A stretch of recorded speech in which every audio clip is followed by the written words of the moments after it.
There's plenty more for Emma Hayes to do at Chelsea. There's a Champions League to win, something she's never done. There's the FA Cup and the Super League double to aim at this season. It's not like the pay's bad at Chelsea and she's on the board of trustees at the club, which indicates just how integrated she is to their identity.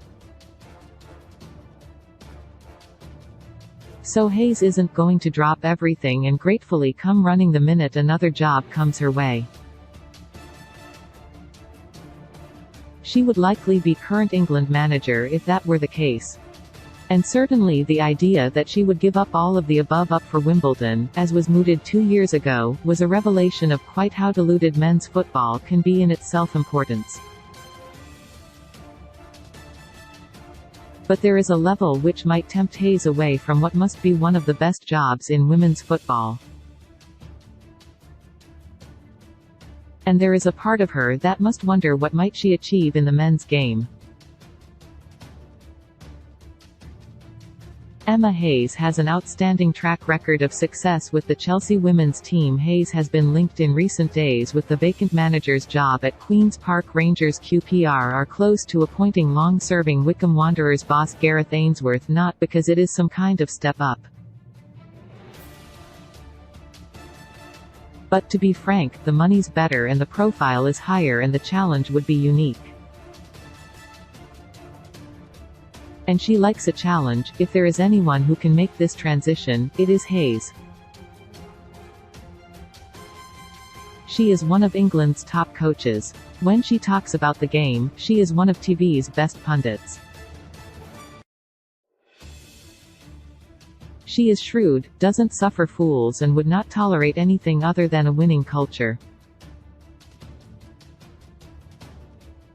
As such, she is better qualified for the QPR job, currently vacant, than most of the male candidates.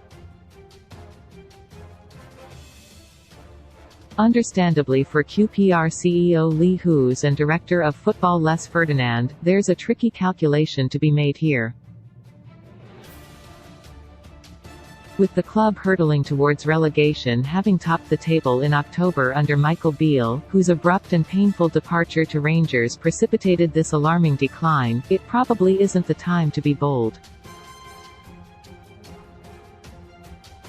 They were in appointing Beale. No one knew last summer how he would fare as a number one, and they looked like they had one of the best coaches of a generation.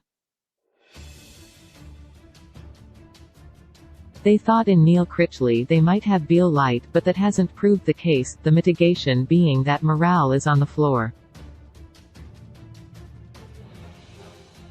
Hayes has delivered 5 Women's Super League titles to Chelsea, including last season. The Blues have also won the Women's FA Cup 4 times during her 11-year tenure. Hayes has also proven herself an exceptional pundit on ITV's international football coverage, so maybe now isn't the ideal moment to launch an experiment that would ensure global media descends on Loftus Road.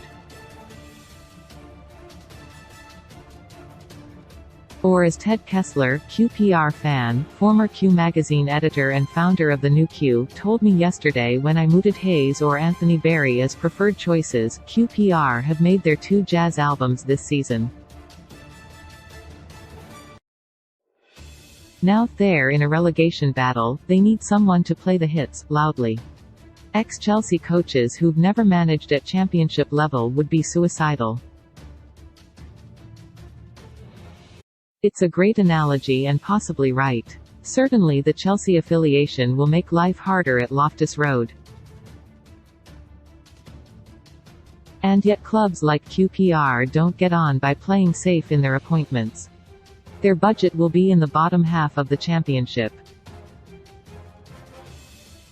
You need a special personality or elevated football intelligence, preferably both, to subvert the rule that promotion belongs to clubs with parachute payments.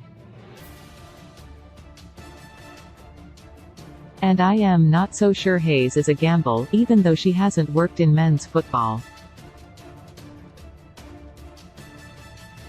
There is a body of work to observe and draw on, just as there was when Brighton appointed Roberto De Zerbi.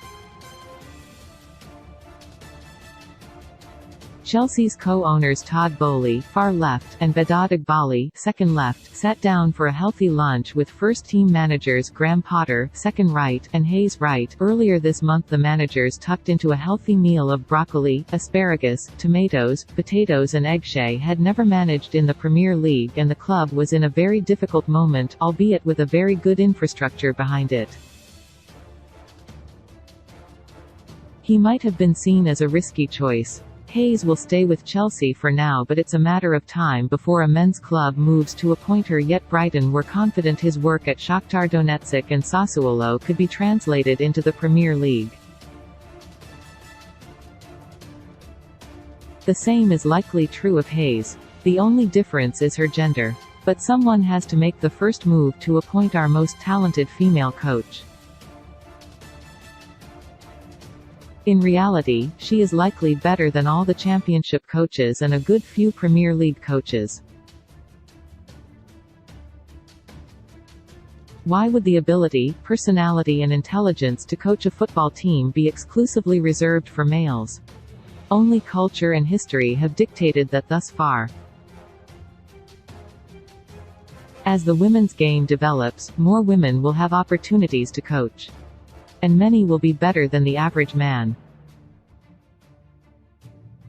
As such, by bucking the trend of conservatism, a club like QPR can get ahead of the game and steal an advantage before it becomes commonplace. The real question is whether she would even want to throw in a Champions League campaign for a club that looks like it's heading towards League One. But if she backs herself, she will know that can be turned around. And that she's the woman for the job.